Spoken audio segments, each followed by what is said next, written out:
Hi, I'm David with EV World News. We're talking about electric vehicles, green energy, and the stock markets. And I'm back today on a Tuesday with our founder and chief editor, Bill Moore. How's it going, Bill? It is going well. Thank you very much. Originally we were going to be on here and talking about electric boats with somebody. I rescheduled him for Friday of next week. I couldn't quite get everything synced up. Right. Did you tell me you were going to be gone on a Friday? Yeah, on Friday, I'm going to be helping out at a beekeepers conference. Oh, nice. Yeah, I got to remember to talk to Bobby then. Right. Yeah. All right. Okay. Yeah. Give me a second. Got to make a little note or I'll forget. Make a note for yourself. Yeah. Yes. All right. So today, the really big first story is Tesla is the big winner as Canada is opening the door to Chinese-made EVs. Yeah. Now, while Tesla is a U.S. car manufacturer, they make most of their EVs in China. It's just that the ones for the U.S. market are all made here.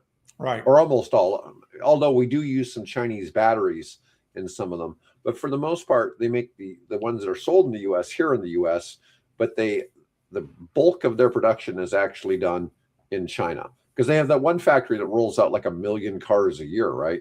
Yeah. Shanghai. It's massive, that gigafactory. But Canada has removed their 100% tariff on Chinese-made EVs.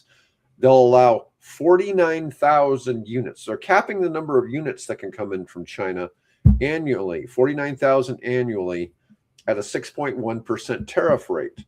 Now, I was expecting it to be like BYD and some of this. They expect Tesla and Volvo to be the early beneficiaries of the China-Canada deal. And it's kind of surprising me too, given the pricing and the plethora of brands. Yeah. That's a funny comment, Owen. It's possible. I mean, it's certainly slightly better, pricing. I don't know why it might not have some better tech. You just never know. I was listening to I know it was the China show, the two guys from China show, and they were talking about where he was touring a Chinese e-bike factory. Mm-hmm. And he said there were 2 stacks of batteries. There was a stack for the domestic market, and there was the stack for the export market. And the export market were the stricter built, higher standard batteries. The ones for the internal market in China were the lesser quality batteries that they were. That's selling. Wild. Yeah. Yeah, that's kind of surprising. They don't care. They don't want the bad publicity in the other countries, apparently. Well, they can control the publicity inside China. Country. Yeah. Right. Yeah, that's just kind of wild. I had some discussions this morning about, getting people to vet scientists and investors in a certain business with the State Department to make sure they don't have ties to the CCP. Yes, exactly. And there's a lot, apparently. Yeah, and it's a tough deal in the energy space. The one industry that is kind of non-Chinese is the oil and gas industry. So, that's why a lot of people kind of criticize green as being, just not good for America. And it's because, we look at the stuff with the solar panels and with the electrical inverters and stuff like that having secret Chinese communication parts in them. It just, some of that just gets a little weird, Well, they are trying to catch up and pass the rest of the world, and they're going to do that by hook or by crook, Yeah, so. And then we saw the stuff about the buses in Scandinavia where there was thoughts on that. Are we worried about the winter storm? No. Yeah. No. It's going to be 32 here and like 40 something tomorrow. Next week, No. Thursday, it's supposed to be -4 here. Yeah. Okay, it's supposed to, and the high temperature is supposed to be like 4. Yeah, but I'm talking about today and tomorrow. Yeah. Oh, okay. Yeah. Crazy. It's just been a roller coaster, folks. Yeah. Yeah. Weather's always changing. All right. Tesla is delaying Canadian Model Y performance deliveries by several months as it adjusts to the new tariff structure. I don't know. I can't imagine the Model Y performance is that high of a selling vehicle. Oh, Texas could get 3 inches of ice. Oh, that could be catastrophic again. They're better. Yeah. We've been talking about this a lot. Texas has really been a leader in battery storage. And so it's going to be a lot harder for them to have the problems that they had 3 or 4 years ago. But it's still, Texas is different. Their whole grid is Epcot or something like that. What is it? ERCOT? Yeah. ERCOT. But their grid is fractionalized because there's all these. They have free trading. You got like 100 electric companies there, and there's a lot of just different challenges with having their fractionalized system.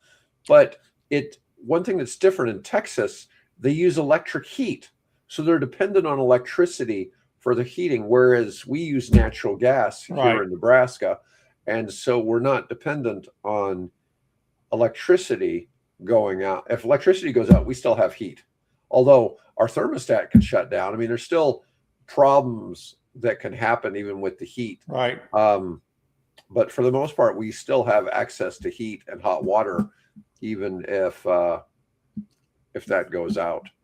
But still, you just never know what's going to go on with that. Back about EVs and not about we're becoming the weather channel, it seems. I know. Anyways, all right. Next topic. Let's talk about Ford and BYD. Yeah. So Ford is in talks with Build Your Dreams, BYD, to supply batteries for hybrid vehicles. And other companies, they stress. Mm-hmm. They don't say who, but other companies. It would give Ford access to cheaper, more advanced battery technology. A Trump advisor warns that Tesla will be a footnote if this partnership goes through, raising concerns about Chinese competition. Well, the truth is, Tesla is still the second largest EV maker worldwide. Yeah. I don't know. That's kind of an interesting. The advisor. If he's advising the guy in the White House, I don't know. The problem you get in the EV space with anybody that's out of the oil and gas space trying to give advice on EVs, they're always just nuts because they're always looking at it just from a U.S. perspective. Yep. And they don't realize how much of the world has already made the transition. Where we're at 25% in Europe, 55, 60% in China, 90 plus, nearly 100% in Norway. I mean, come on. Yeah, it's really I don't know. Some of these comments are just a little ludicrous. Fact, there's a headline, a story about how the UAE, the United Arab Emirates, are hedging their bet and going more and more electric. And of course, we know that not only does Lucid build their electric car in Saudi Arabia has a second EV brand, and a local indigenous brand called Ceer. So you tell me, these guys are the guys that made their fortunes on oil and gas, and they're looking seriously at getting into EVs. What does that tell you? Well, one of the problems is, as we've looked at battery swapping and other technologies in China, they're looking at reducing their annual dependency. Already, they've dropped their oil usage by like a couple million barrels a year, but they're on track to reduce it, even more. Yeah, I wonder how many electric EVs there are in Greenland.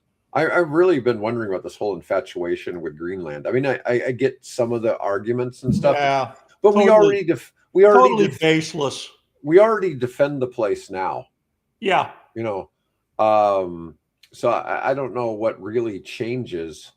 if you want to mine there, you can mine there. If you want to put bases to, if you wanted to put a missile system there for the Golden Dome, interesting, it's called the Golden Dome. If you want to put, that there, I'm sure you can reach some kind of an agreement with the Danish government and the people of Greenland. We already, this is apparently was supposed to be secret, but people have revealed that we already have or have had nuclear weapons stored there. So come on, we really, it's about legacy, to be honest. Okay, come on, it's about legacy. This guy is so insecure that I've got to have a legacy. So he puts his damn name on every building he can possibly find, puts his name on the national, or puts his face on the national park, entry card. Come on, this guy's got a real serious ego problem. Maybe we can rename Greenland more appropriately to Trumpland. Yeah, Trumpland. Yeah. God, no, I'm not. I'm not going to use that. In my book, it's he who shall not be named. Yeah. Eric the Red did a really good job of naming it Greenland to not give people the wrong impression. It was marketing. Yeah, I think he did a great job. It was a marketing ploy. Yeah, Goldland. Yeah. Yeah, because people didn't really like the idea of a place called Iceland. No, that was, let's make it Greenland and entice them, further out across the course. That led to them then exploring further and establishing even temporary settlements in North America. I saw something that they have found remains of Viking settlements in Minnesota. That's been talked about for a long time. Yeah. I don't know if that's ever really been proven. Or not, yeah. Yeah, there's been artifacts that didn't make sense. Yeah, a stone apparently they found under an uprooted tree that has ancient runes on it or something like that. Yeah, who knows? Yeah. If you ever watched the TV series Vikings, they actually have some of the people end up in North America. And I haven't watched it. It's kind of funny. No, it's in the last seasons, but it starts getting a little, a little far out Stone. There. Thank you, Owen. Yeah. All right, but anyways, let's see, where do we want to move to next?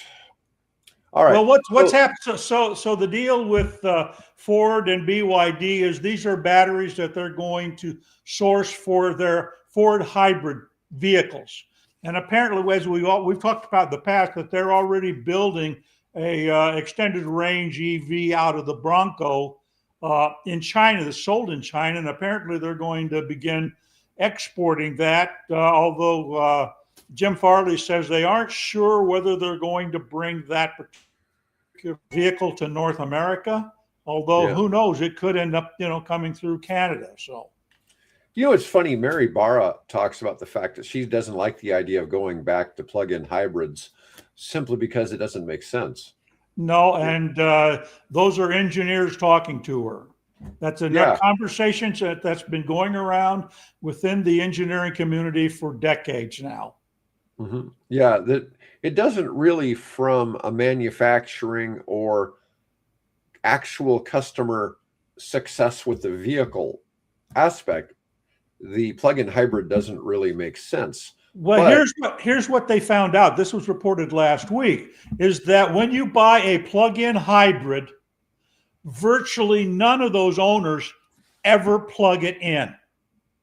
So it totally nullifies the reason why you would want that vehicle. The whole point of that vehicle is you're going to drive 30, 40 miles a day, do it in electric mode, right? And only save the gasoline engine for long trips to go see grandma or go to the football game out of state or whatever. But nobody does that. Nobody plugs in those hybrids. Well, I don't know. They're finding. At my gym, there's a lot of plug-in hybrids. I hear them tootling around in the parking lot. You hear the electric whir.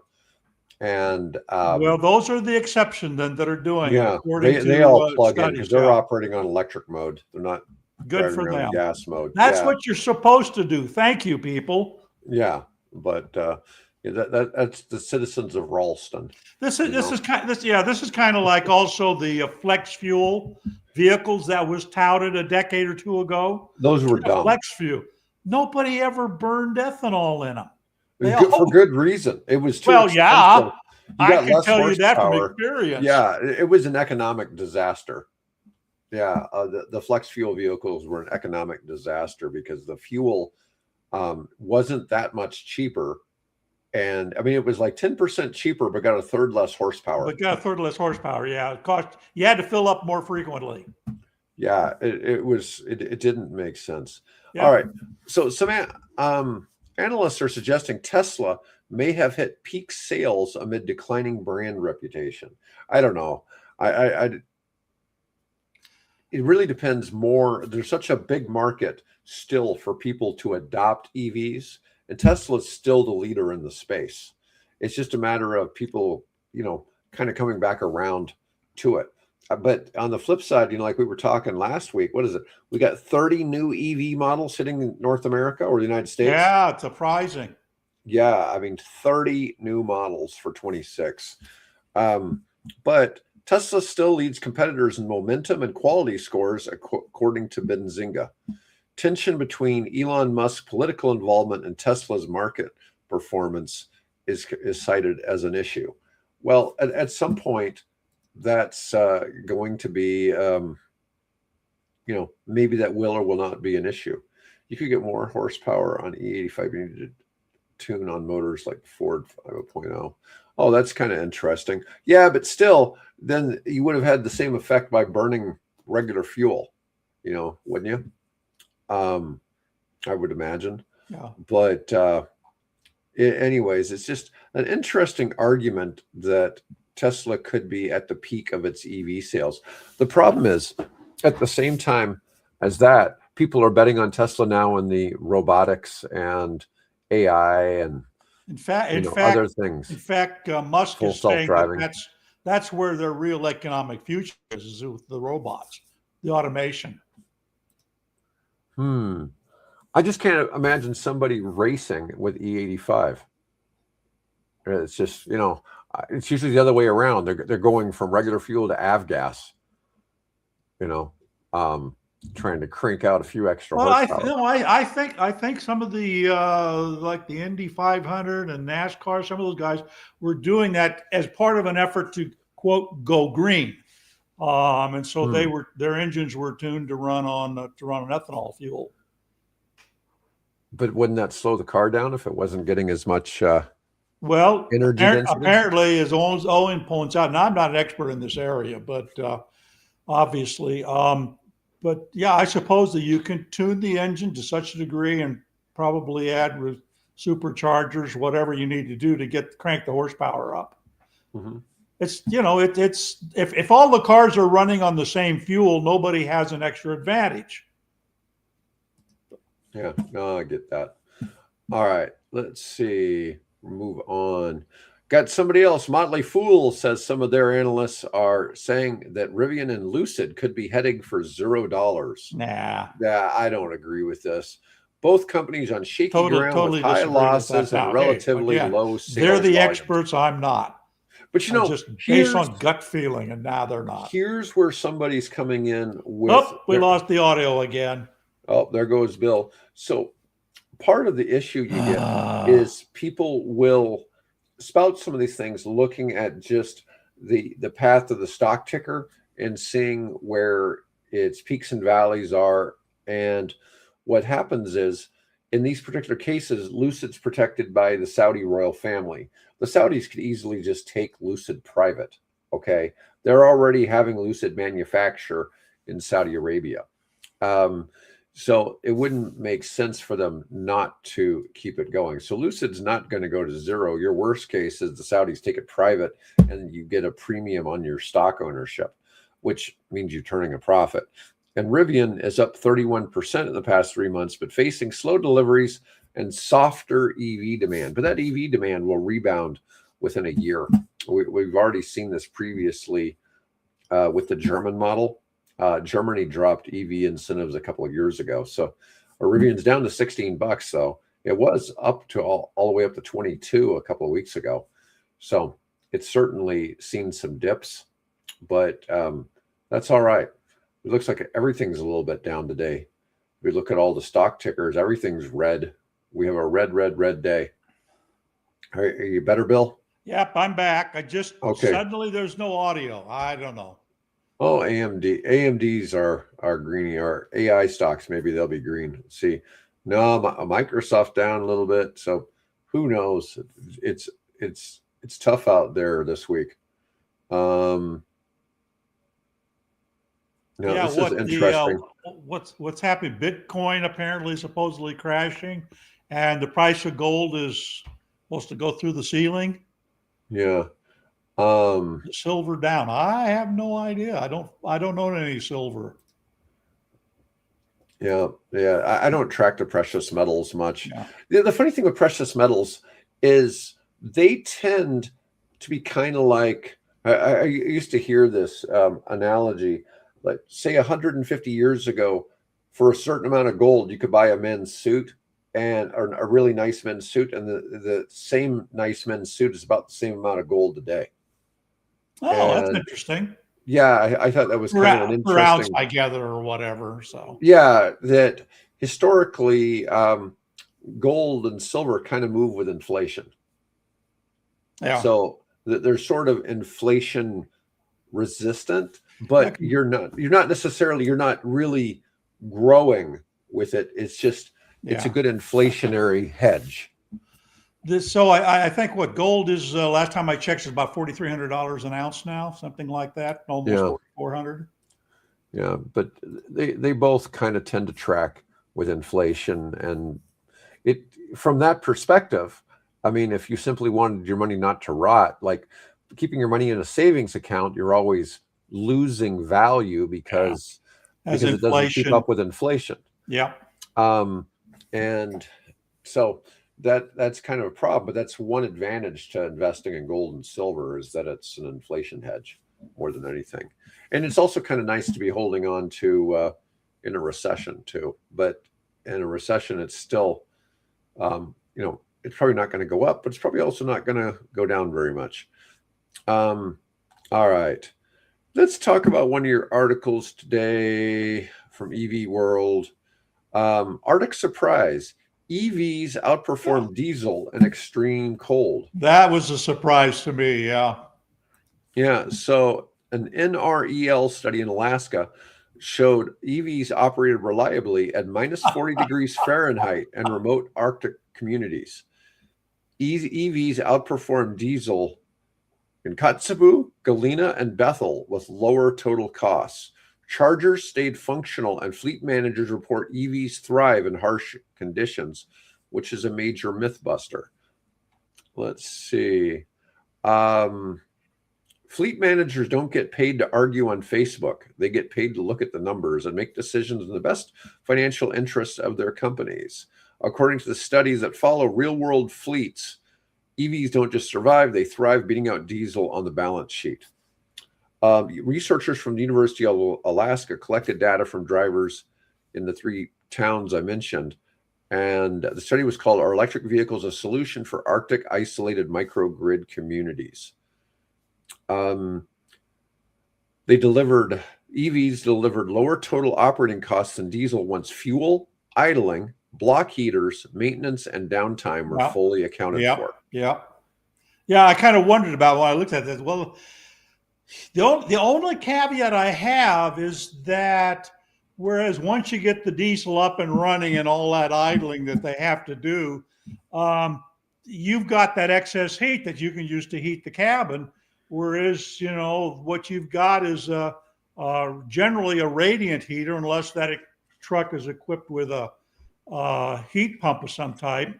So that's going to obviously pull, in my car, when I turn it on, it takes about 25% of the energy in my battery to run the heater.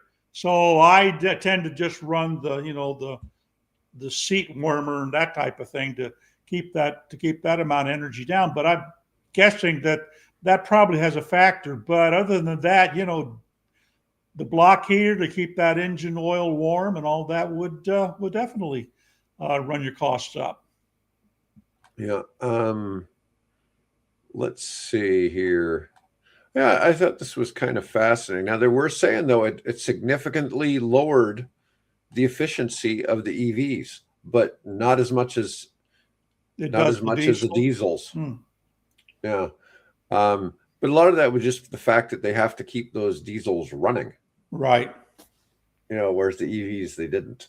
So that was a big chunk of that research. Yeah, I mean, what do you have to warm up? You've got a shaft, and the motor there, and maybe use the right bearings and oil. That's probably turns fairly freely, I would think. Whereas you've got a diesel engine, you got all those pistons and crankshafts and valves and everything that have to be kept relatively warm to function properly. Yep. Back around 2010 to 2012, some of the areas in western North Dakota were really attractive to real estate investors. And it was because of the Bakken shale oil reserves that were being fracked. Okay. So fracking was driving all of this work. But one of the things with fracking, I think fracking only works when oil is over $70 a barrel or something like that. Probably. There's some magic number where if oil drops to like $50 a barrel, the frackers all stop. That being said, one of the largest developers is this guy named Hamm, right, up in the Bakken. And I saw a story I didn't follow up on, I just saw the headline, thought, oh, that's interesting, is that he's going to stop all of his drilling operations in North Dakota. This is the guy that's a buddy of the occupant of the White House, right? Mm-hmm. And he's, the story was that he's going to stop his drilling in North Dakota. That's kind of interesting. I guess it's becoming economically not viable. I don't know that. I just saw the headline. So somebody, if you want to look it up and share the story with us, just look for I forget his first name, but Hamm is his last name. Yeah, but I remember when the price of oil went down, a lot of investors were in bad shape. These are real estate investors because a lot of the stuff they were doing was short-term housing. Yeah.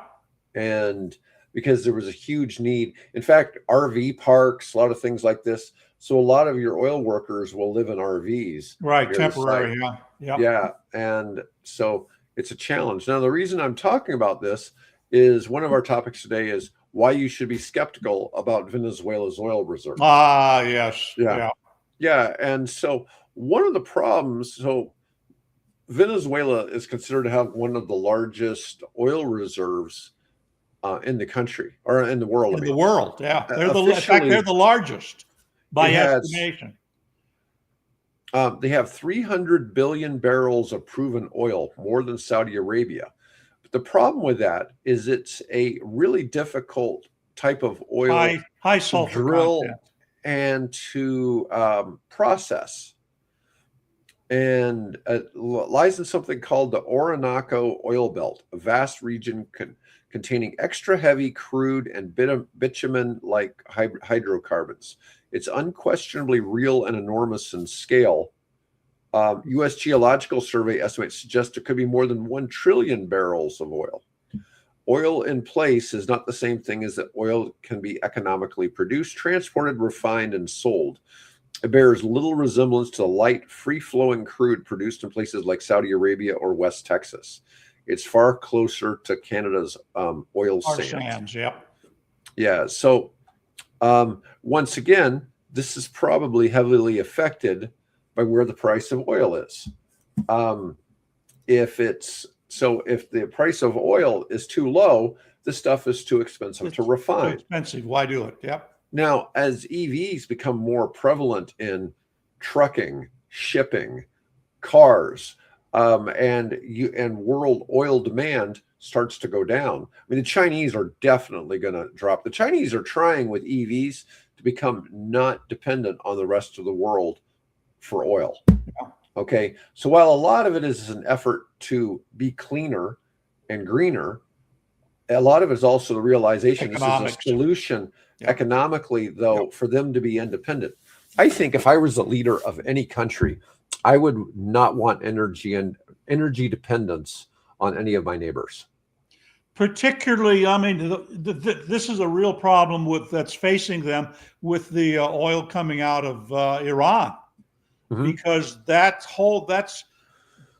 where a significant portion of their oil is coming out of Iran, and that whole country now is a mess. They've got around the oil fields. The workers have gone on strike, and they're not pumping oil anymore. So, where are they going to get it from? Venezuela. That's ships are being taken over by the U.S. Coast Guard and the Navy. This is putting a real strain on them. So in the early 2000s, Venezuela's proven oil reserves were far more modest by global standards. Around 2005, estimates only placed the country's reserves at 77 to 80 billion barrels, consisting primarily of conventional crude. That put them well behind Saudi Arabia. And today, that reserve would place them as 8th in the world. Okay. But under OPEC and US SEC reporting rules, a barrel of oil only qualifies as a proven reserve if it can be economically recovered at prevailing oil prices using existing technology. That's more economic than geological and essential to what happened next. Well, technology changed, and at the time, the price of oil was only $25 a barrel. Okay, so at those levels, the cost of extracting and upgrading far exceeded the value of the finished product. The oil was physically present, but economically stranded. Now, we compare this $25, what I was saying about fracking. Okay, because I think that, I'm not sure what that magic number is, but it's a much higher number than you suggest. And I know that when all that stuff started going on in the Bakken, I think oil was around $100 a barrel.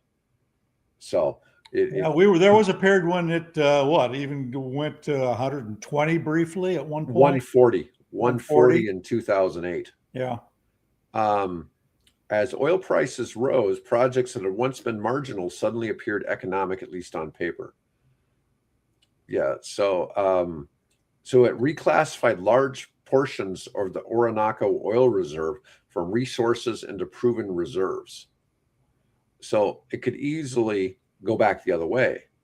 But what I was getting at, as EVs start becoming more prevalent, and at some point, world oil consumption will drop. Yeah. We just don't know when. I mean, because it's been close. You and I have talked about, there's been this massive surge in, fossil fuel cars. There's less production, and EVs have jumped in and taken a big chunk, because what was it, like 5-6 years ago was peak number of cars manufactured worldwide that were just gas engines, purely gas cars. 17, 19 million, something like that. Yeah. And so that number is going down, and we're seeing it now start to transition even in the larger trucks. We're starting to see the beginnings. It's not, I'm sure it's not even worldwide. It's probably not even 1% yet. Okay. But it's at the beginnings, much where EVs were, say, 10 years ago, or when I say EVs, cars were 10 years ago. So likely it'll probably be 10 years before you really see it significant. But at that point, because it'll start being an oversupply of oil, you'll see the price per barrel coming down. And right? And it'll make a lot of this not profitable. And see, I wonder, because then they, after this whole Venezuela Maduro thing, they had these oil executives come in, and the oil executives basically said, we don't really want the oil. And why? Because they probably see the handwriting on the wall. There are 2 refineries in Texas that can refine that oil, and that's it. So you got to figure out how to get it out of the ground. You got to, get it transported across the Caribbean. You got to, get it to that refinery, and they have to work on it. And it probably takes a lot of hydrogen or whatever, and sulfur cleaning to clean that oil up and put it in the pipeline, so it can run in our cars. And it's just for oil. For the oil companies, who was it? ExxonMobil said, "Thank you, Mr. President, but no thank you." They see that. They understand that. Just no market for it. A company called Rystad Energy estimates Venezuela's economically recoverable oil at only being about 1/10 of the official total. Wouldn't surprise me at all. That is a huge discrepancy. A huge discrepancy. And there, by the way, on the web page, I said, well, where is this Orinoco Belt? If you go to this particular article, then I've got a map of showing you where the Orinoco oil belt is along the Orinoco River before it flows out into their delta to the east of Caracas. Yeah. So in 2020, oil fell below $60 a barrel. Much of the Orinoco no longer met the economic threshold required for classification as proven reserves. So they should have been reclassified, but they were not. So that's definitely a challenge there. They really do have the oil, but it's a matter of how valuable is it really? Yeah. Well, and that could be the case. You know, what's also kind of interesting is when you're making asphalt roads, depending on where you're at, if you're in Florida, they actually mix most of the weight of the road is actually granite aggregate. And if you're that's just just a glue at that point, then. Yeah. And in Texas, it's like limestone aggregate. But in Florida, they need the granite for traction on the roads. In Texas, they don't need it quite so much. Yeah. Why I know this? I honestly, I've gotten involved. I've been on some calls about a real estate project I'm doing in Florida about whether we'd be willing to allow our railhead to be used for transporting and storing granite aggregate for road construction. Oh, okay. Yeah, and I'm just like, I didn't really need to know this. Well, yeah. Well, granite, I assume the sandstone is probably going to wear faster. Or than would the granite. Granite, a lot harder, dense material. So maybe it lasts longer than what it would in Florida. So yeah, for those of you who care, you notice I talk a lot about I like talking about these economic topics. On Thursday at 4:15 Central Time, I'm going to be on E360 TV. On the show, I'm going to be talking as a panelist. They want me to talk specifically on the economics of green energy, but anyways, so I'll get to pontificate on there a little bit. But you guys probably already heard all of it. Anyways, so the different composite probably makes it look a little different, but it's still your regular black asphalt. It's just the granite does give it a lighter color. So, and what's interesting is, while it is the same kind of stone that goes in your countertops, it's a different quality of granite that comes from Brazil that you have in your countertops. So, there's Bobby. Bobby, I need to talk to you about working on Friday. I need a co-host. Yes. Replace me. Yeah. I'm going to be doing something else. So yeah. Anyways, let's go back to our stories. Let's see what I want to cover. I want to cover. We got a ship story. What do we got? U.S. electric ship innovator aims for global impact. Let's see. A new business model for electric ships deploys battery swapping in smaller vessels to cut the total cost of ownership below conventional cargo ships. It's really interesting because, battery swap technology is the only thing that's really going to work in this, for something of that scale. Yeah. Bobby, plan on it. Plan on Friday, normal time. Let's see what we got here. We got a nice picture of it's kind of a cool name, the Pacific Joule, but Joule. Yeah. Now I will say that the image that goes with the story originally, that is not the electric ship. That is a totally diesel. No, that is not the ship. I did some research. That is not it. What I did, if you look on the article on the website, is I asked AI to generate what the ship might look like. I don't think they've actually even laid the keel of the thing at this point. But I thought, well, that's kind of a cool ship. Tell me more about it. It's not. It's just a conventional diesel-powered, offshore supply ship, basically. Well, I thought with the JOULE as part of That's the a name. cool name. Yeah, Yeah, it is. yeah. I thought that was Pacific Jewel. Let me see. U.S. innovators in the fleet electrification field continue to exercise an outsized impact on the global decarbonization movement. This is Texas startup Fleet Zero, which has just nailed $43 million in Series A financing to scale up its electric ship business. But you see, for me, we've talked about some things, like we saw those ConAgra ships with the giant sailing masts. Right. It seems like free energy, right? I mean, why not use? I mean, you could probably use that for at least a third to half of your travel, right? And wouldn't it make sense to go ahead and harness that when you have prevailing winds, kind of thing? Certainly. And yeah, I mean, to me, it would make a lot of sense. And it's not like you need 150 to 200 crew members like you would on the USS Constitution to go up and man the rigging and, pull the jib and the mainsail. Yes, exactly. Yeah. Well, Yeah. there was nothing, it was all muscle power. There was no mechanical until they finally got around, in the mid 1800s to adding, a steam engine that could help with some of that work. But other than that, it was all just, you didn't want to have horses on board to do it. You had sailors. So, yeah. No, but now they can do this with the press of a button. Not that we're trying to get off into the sailing ship thing, but I'm just saying, there's all these things now that even if they just adopted the sailing ship technology with the mast on most of the ships, it would significant, because most of these ships are only moving at 6 to 8 knots anyways, right?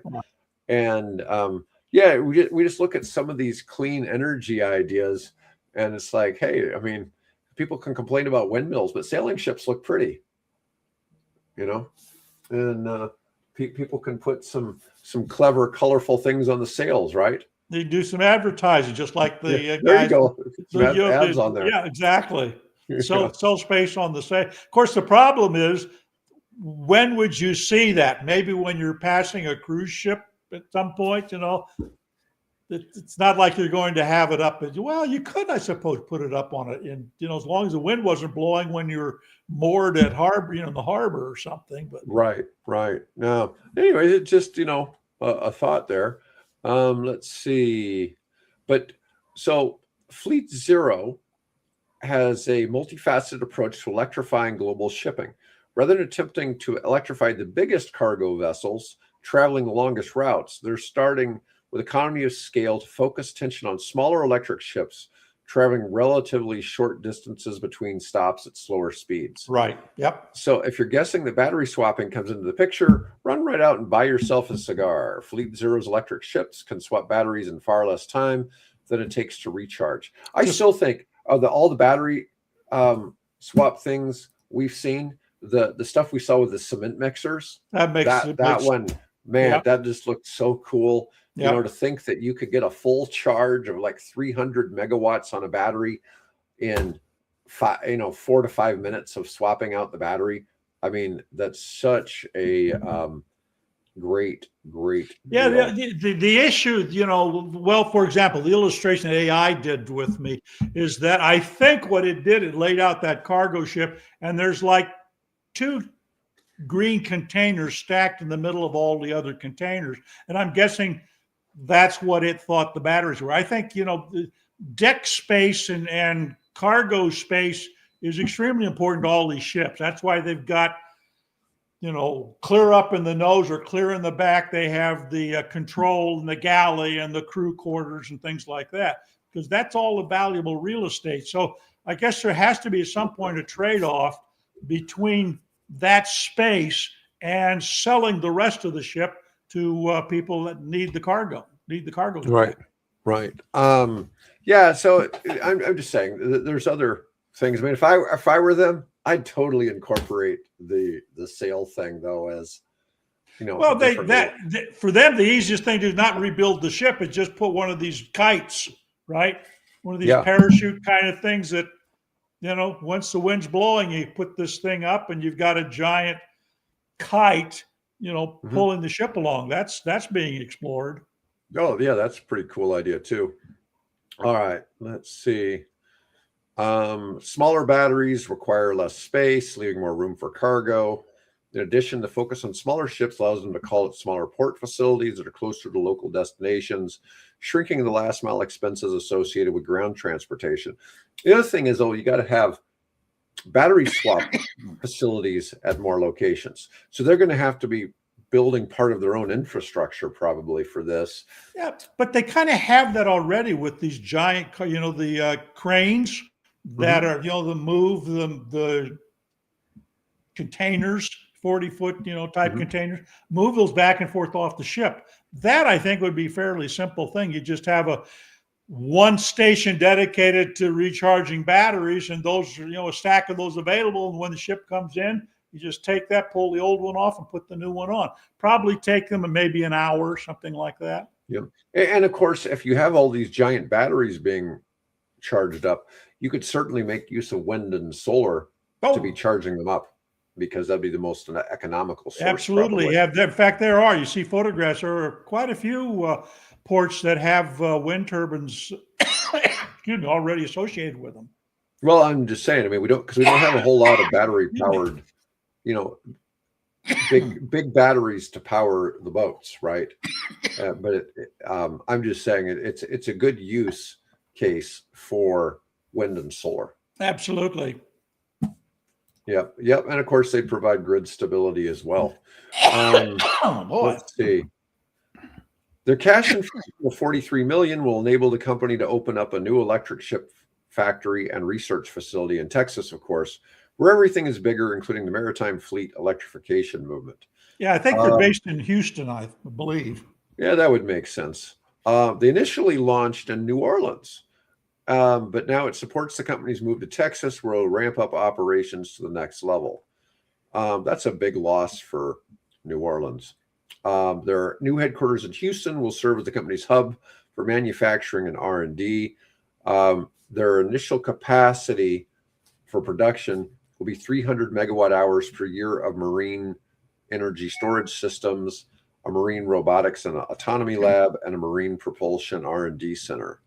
They intend to expand its Houston production to up to 3 gigawatt hours per year over the next 5 years. It's going to take a lot more than $43 million to do that. Oh, no, I'll tell you that. But that gets them started. It's interesting because this is one of the areas that really makes a lot of sense. If you were just talking about, say, sailing ships from Houston to Belize, or Houston to, Jamaica, something like that. You know what I mean? Going back and forth, or just going from Houston to Miami, for instance.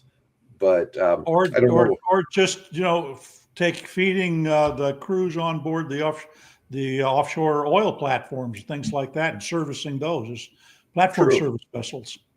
Yeah, there's another good use as well.